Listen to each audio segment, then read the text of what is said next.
After communications, I consider the loss of clean drinking water the most critical impact of an emergency or disaster. Loss of electrical power to pump water, accidental contamination, or intentional poisoning are all possible scenarios. As insurance against such a possibility, I offer these suggestions. First, store enough water for your drinking water needs to survive for at least 5 days. At a minimum, each adult will consume 1 gallon of water a day. Water can be stored in glass containers or clear plastic containers with HDP markings of either 1, 2, 4, or 5. If you draw water from a chlorinated source, you should not need to add disinfectants before storing. Otherwise, add between 8 and 16 drops of household chlorine bleach to each gallon of water. Store containers in a cool, dark place.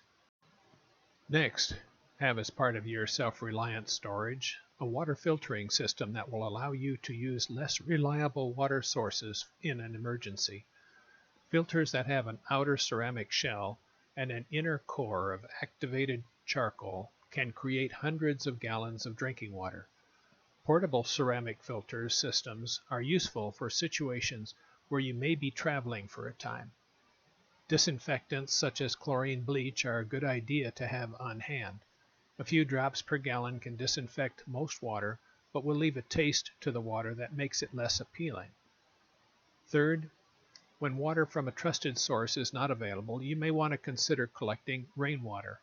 If collected from a downspout or other means, make sure the surfaces that collect and channel the water are clean, and filter or disinfect the water after collection. In many places, water can be found between 3 and 10 feet beneath the surface of the soil. Boring a hole with a post-hole digger or shovel may provide water, but it will only be suitable after filtering with a high-quality filter such as those mentioned earlier. Water from most lakes and streams should be considered contaminated and not to be used for drinking water unless thoroughly filtered and disinfected.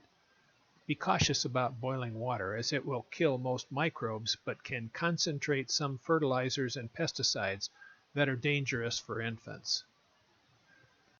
One final note: in the event of an extended power outage, and assuming the water from your faucets is still running and can be trusted, immediately fill all available containers in your home with water. Do not waste water by flushing toilets or taking showers, as you will need it later.